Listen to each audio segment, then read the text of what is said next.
하나님의 말씀은 누가복음 22장 63절부터 65절까지 말씀입니다.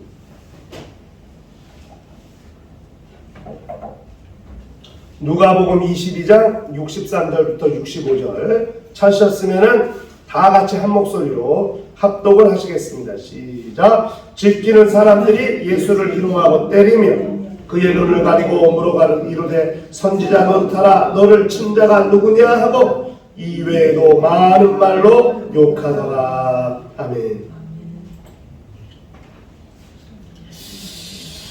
우리 신앙생활은 예수님의 고난을 생각하며 사는 삶을 말하는 것입니다. 그분의 고난을 기억하고 생각하고 살 때 우리의 삶을 거룩히 구별할 수 있습니다. 세상 속담에 이런 말이 있어요. 개구리 올챙이적 생각 못한다. 지금 좀 잘 나간다고 해서 자기가 그 옛날에 힘들고 어려웠던 가난했던 시절을 기억하지 못한다는 이야기거든요.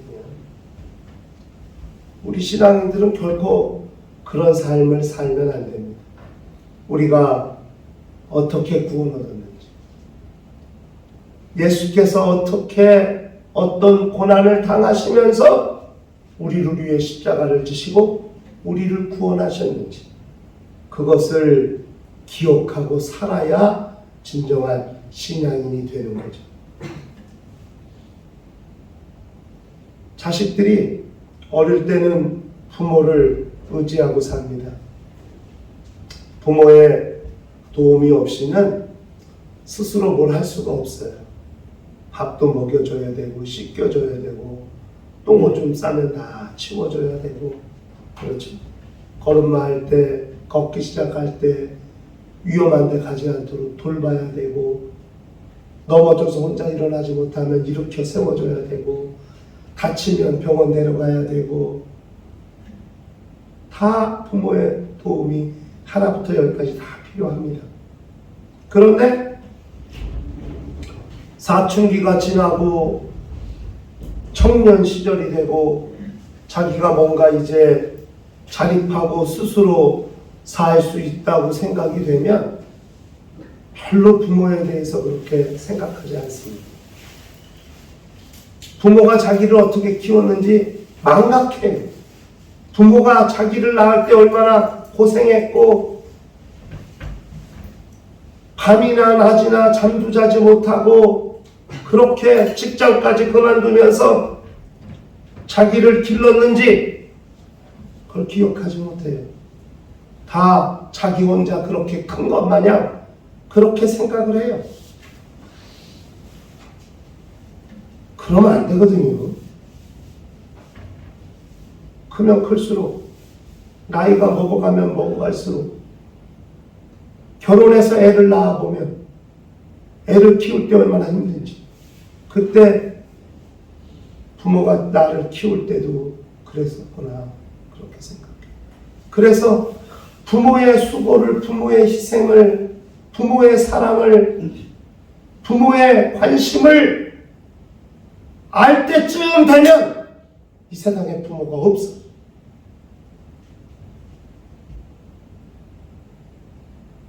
엄마가 그렇게 고맙고 아버지가 그렇게 고마웠는데 그 고맙다는 표현을 할 때는 이미 부모는 다 늙어서 죽기 일보 직전이든 아니면 이 세상에 없는 존재가 되든 그렇게 됩니다. 있을 때 자라나는 거거든요. 있을 때 자라나는 거거든요. 그때 철이 든다고 할까? 그래야 비로소 자식이 철이 든다고 할까? 신앙인들은 신앙생활하면서 예수께서 우리에게 베푸신 은혜, 그 고난을 통해서 우리에게 베푸신 사랑, 그걸 기억하고 살아야 됩니다. 그래야 우리의 삶이 진정한 크리스찬의 삶이 될 수 있는 거예요. 그렇지 않으면 신앙인들도 불신자와 같이 얼마든지 살 수 있습니다. 그렇게 살지 않는 것, 우리의 영적 생활이라는 것을 기억해야 됩니다.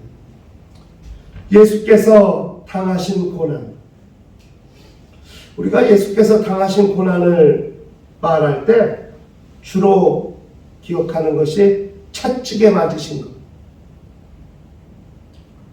십자가를 지시고 골고다 언덕을 걸어가신 것, 십자가에 달리신 것, 가시관을 쓰시고 피 흘리신 것, 이런 것들을 주로 생각을 하거든요. 예수께서 당하신 고난이라 하면.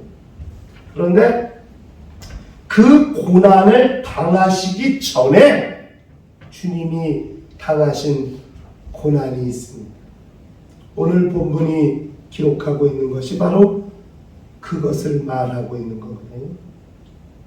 예수께서 겟세마네 동산에서 이마에 흐르는 땀방울이 핏방울 같이 되도록 그렇게 간절히 이 자리에게서 지나가기를 아버지께 기도하였으나 아버지께서 침묵하심으로 그 아버지의 침묵을 아버지의 응답이라고 여기시고 내가 당하라, 내가 감당하라 하는 아버지의 응답으로 여기셔서 드디어 마음에 확정하시고 죽기로 작정하셨을 때에 예수를 잡으러 사람들이 무리가 몰려왔습니다. 그때 예수께서 잡히셨습니다. 그리고 어디론가 끌려가셨습니다. 그리고 어딘지 감금을 당하셨는지 모르지만 어쨌든 그 예수를 지키던 사람들이 있었어요. 예수가 도망갈까봐 지켰는지 예수를 지키던 사람이 있었는데 그 예수를 지키던 사람들에 의해서 자행된 고난이 오늘 본문에 기록된 예수의 고난입니다. 이걸 왜 고난이라고 하느냐? 예수께서 사람으로 나셔서 33년을 사셨는데 33년을 사시면서 이런 모욕과 이런 수치와 이런 상황을 당해보신 적이 없으셨기 때문에 정말 고난이라고 해도 과언이 아닐 만큼 예수께서 당하신 고난입니다. 이 예수를 지키던 사람들에 의해서 자행된 예수를 향한 핍박, 예수께서 당하신 고난을 살펴보면서 우리의 신앙을 돌아보는 시간이 되었으면 좋겠습니다. 첫 번째, 예수는 희롱당하셨습니다. 여기 희롱이라는 말은 이게 놀리다는 말이거든요. 그러니까 이게 어떤 의미인가를 잘 알아야 돼요. 그러면 마치 이렇게 건달들이 길 가던 여자들을 향해서 희롱하죠.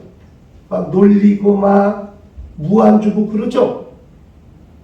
마치 그런 것처럼 지금 예수에게 그렇게 하는 거거든요.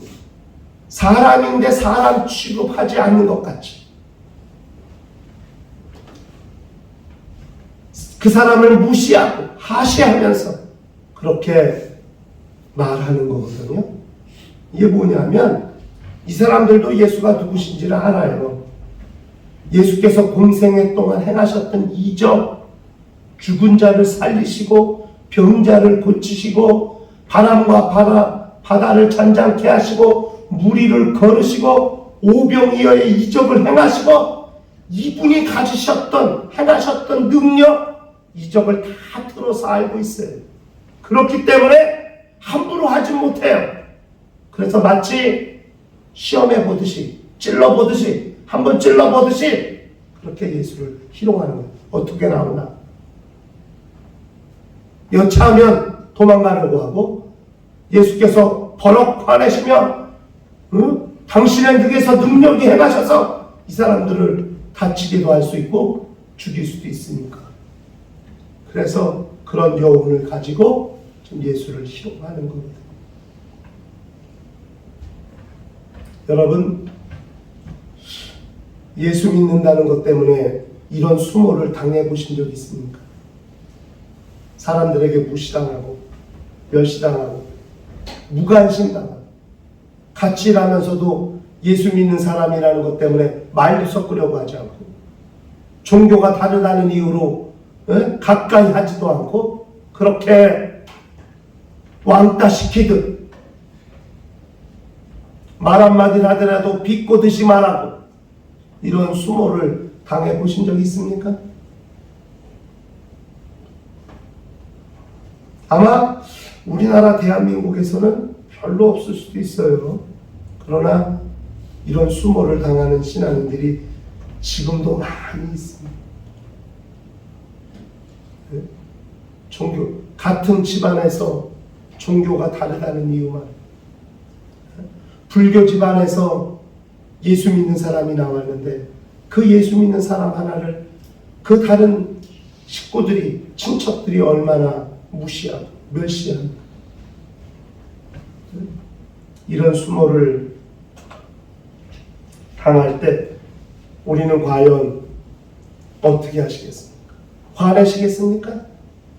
바로 화나시겠습니까? 소리 지르면서 내가 뭘 잘했냐고, 예수 믿는 게 죄냐고 그러면서 한번 소리 지르면서 대항하시겠습니까? 예수는 어떻게, 성경은 예수께서 어떻게 하신 것에 대해서 기록하고 있지 않지만 예수는 그저 침묵하고 계십니다. 그 사람들이 희롱하든지 무시하든지 놀리든지 사람 취급을 안 하든지 그는 주님은 침묵하고 계시다는 것을 우리가 알아야 돼요. 어떻게 주님이 이런 고난을 감당하고 계신가? 때로는 침묵이 가장 큰 무기일 수도 있다는 것을 우리는 기억할 필요가 있어요. 일일이 다 대항하고 일일이 다 따지고 그럴 수가 없거든요. 조용히 침묵하며 속으로 기도하는 거죠. 주님은 자기를 희롱하는 자들을 향하여 그렇게 대응하셨습니다. 침묵으로. 두 번째, 주님은 구타당하셨습니다. 그 사람들이 주님을 때렸습니다. 왜요? 한번 찔러보니까 아무 반응이 없거든. 이 사람들이 담대해진 거예요. 그러니까 막 주님을 때렸습니다. 여기 때리다는 말이 가죽을 벗기다 이 뜻이에요. 징벌하다, 강타하다 이런 말이거든요. 적당히 때린 게 아니에요. 주님이 맞으셨잖아요. 주님께는 그 고통이 어떤 고통이냐면 살가죽을 벗겨내는 것과 같은 고통이 주님이 느끼시는 고통이에요.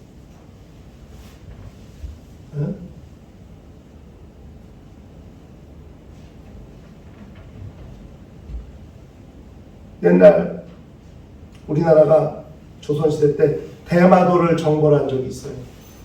조선시대 때 대마도 도둑이 자꾸 외적이 침몰해가지고 우리 어민들을 괴롭히고 그러니까 군사를 해서 대마도를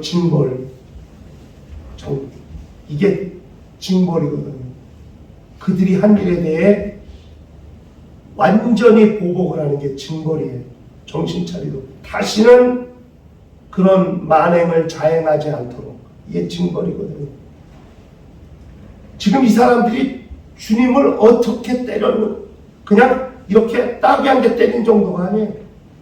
주님은 살아오시면서 이런 일을 당해보신 적이, 사람으로서 이런 무한함과 이런 수치심과 이런 창피함을 당해보신 적이 없을 정도로 그냥 살가죽을 다 벗겨내는 것 같은 고통, 아픔, 괴로움, 주님이 느끼시는 거예요.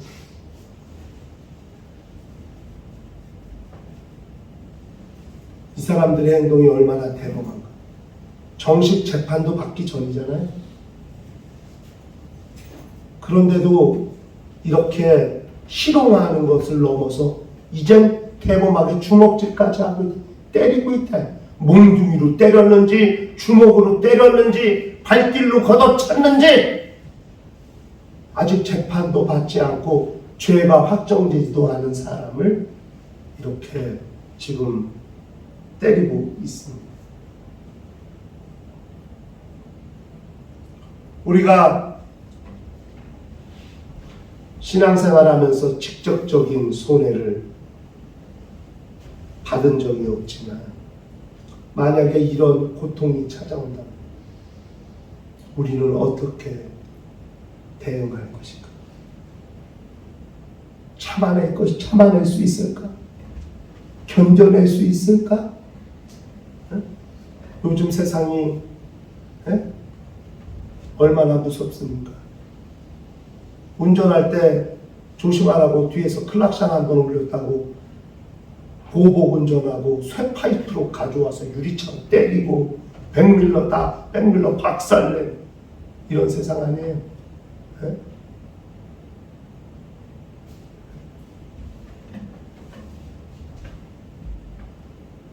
자기가 기르는 애완견한테 지나가던 할아버지가 아유 그럼 개새끼 이쁘게 생긴 개새끼라고 그랬다고 길 가다가 소리 지르고 사과하래 개한테. 내가 청라고수공원 걷다가 사람들이 너무 많이 모여 있어가지고 이게 뭔 일인가 했더니 어떤 할아버지하고 젊은 부부가 싸우고 있더라고. 그 내용이 뭐냐면 그거예요. 할아버지가 자기 아기한테 개새끼라고 그랬다고. 그걸 할아버지한테 길 가면서 소리 지르면서 사과하시라. 우리 아기한테 새끼라고 그랬다. 이런 세상이거든요, 지금. 엄청 무서운 세상이거든요. 우리한테도 예수 믿는 것 때문에 직접적인 손해가 오지는 않아도 이런 황당하고 정말 어처구니 없고 너무 수치스럽고 창피한 그런 일을 당할 수도 있어요.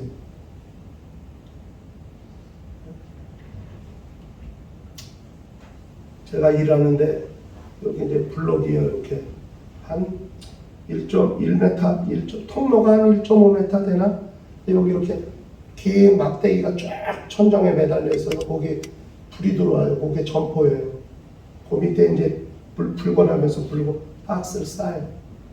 하나 차면 또 쌓고 차면 또 쌓고 이렇게 해서 그날 들어가는 그 점포에 물건이 이렇게 쌓여지는 거예요. 근데 빈 박스를 이제 모자라니까 갖다 넣어야 되잖아요. 빈 박스를 갈고리로 한 줄 이렇게 끌고 오는데 앞에 얘기하고서 내가 위험하니까 여기를 손으로 이렇게 밀면서 박스 했더니 나한테 뭐라고 그러냐면 말로 하면 되지 왜 밀치니? 나이도 한참 젊은 것이. 내가 진짜 어이가 없어가지고 거기서 내가 뭐라 그러면 싸움 났겠지. 아니 내가 위험하니까 이렇게 조심하라고 이렇게 손으로 이렇게 된 거거든. 너 다치니까 블록을 막고 있으니까. 그랬더니 그렇게 다른 블록에서 일하던 기사가 쉬는 시간에 나 아까 그거 봤다고 봤어요. 나도 그런 일이 있었대. 똑같은 애. 자기도 그렇게 했더니 자기한테 소리를 나이도 나보다 20년도 젊은 놈인데 네? 나한테 고래고래 소리 지르면 따지더라. 세상이 이런 세상이에요. 위아래가 없어요. 네? 대통령이면 뭐에 한 나라예요. 네? 판사가 구속영장을 발부하지 않나. 국가 통수권자한테 네? 체포명령을 내리지 않나. 이런 나라 처음 봤어요. 뭐가 잘못돼도 한참 잘못되고 있는 거거든요. 넘지 말아야 할 선이 있어요. 수사하고 있잖아요. 헌재에서 재판하고 있잖아요. 기다려야죠. 뭘 수상하겠다는 거예요. 되게 아쉽고 안타깝고요. 지금 이런 나라를 살고 있어요, 우리가. 이제 여러분, 기독교가 핍박 안 당하는 세계라고 생각하지 마세요. 직접적인 피해가 올 수 있는 때가 곧 옵니다. 과연 그때 우리는 어떻게 이것을 감당할 수 있을까? 과연 참아낼 수 있을까? 견딜 수 있을까? 저는 이런 문제를 대단히 고민합니다. 주님은 그때도 침묵하셨습니다. 아무 말씀 하시지 않았습니다. 마지막으로 주님은 욕먹었어요. 예수를 지키던 사람들이 다른 사람과 앞에서 여러 말로 예수를 욕했다고 그랬어요.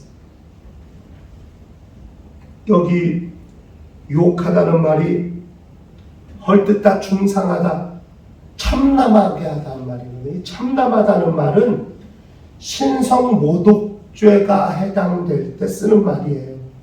근데 이 사람들의 지금 상황이 희롱하고 더 단계가 강해져서 때리고 그거보다 더 심각한 게 지금 욕하는 건데 이거는 신성모독죄에 해당한다는 것을 의미하는 말이에요. 이게 욕하다는 말. 하지는 해서는 안 되는, 결코 하지 말아야 할 그런 일을 지금 이들이 하고 있는 거거든요. 넘지 말아야 할 선을 넘어버린 거죠. 너무 담대해졌어. 희롱해도 가만히 있고 때려도 가만히 있으니까 이젠 눈 가리고 그러잖아요. 야, 우리한테 선지자 너한테 말아. 너 누가 때려올게. 한 대 툭 쳐놓고 누가 그래 할게. 맞춰봐라. 그리고 여러 사람과 합세하여 여러 말로 예수를 욕했다. 욕하다는 말이 신성모독했다는 말이.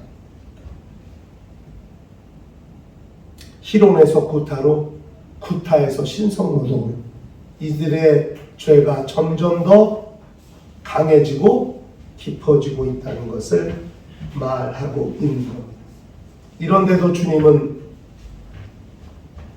입을 닫고 침묵하고 계시거든요. 그 이유가 뭘까요? 그 이유는 하나. 예수께서 이런 고난, 수치, 멸시, 창피함, 고통을 참으시면서 주님이 침묵하시는 이유는 다 하나예요. 아버지의 뜻을 이루시기 위해서거든요.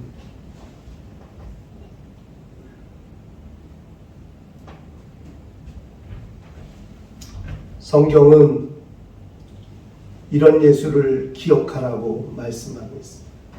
우리 히브리서 12장 1절부터 3절까지 이렇게 성경은 기록하고 있습니다. 이러므로 우리에게 구름같이 둘러싼 허다한 증인들이 있습니다. 모든 무거운 것과 얽매이기 쉬운 죄를 벗어버리고 인내로써 우리 앞에 당한 경주를 합니다. 믿음의 주여 또 온전하게 하시는 이인 예수를 바라보자. 그는 그 앞에 있는 기쁨을 위하여 십자가를 참으사 부끄러움을 개의치 아니하시더니 하나님 보좌 우편에 앉으셨느니라. 너희가 피곤하여 낙심하지 않기 위하여 죄인들이 이같이 자기에게 거역한 일을 참으신 일을 생각하라 하고 준 성경은 말씀. 자기를 거역한 일을 참으신 이분, 참으신 주님을 생각하라고 성경은 기록하고 있습니다. 이것까지 참으시는 거예요. 이 부끄러움과 이 수치심과 이 아픔과 이 괴로움과 이 고통까지 참으시는 거예요. 채찍에 맞으시는 것만이 고난이 아니에요.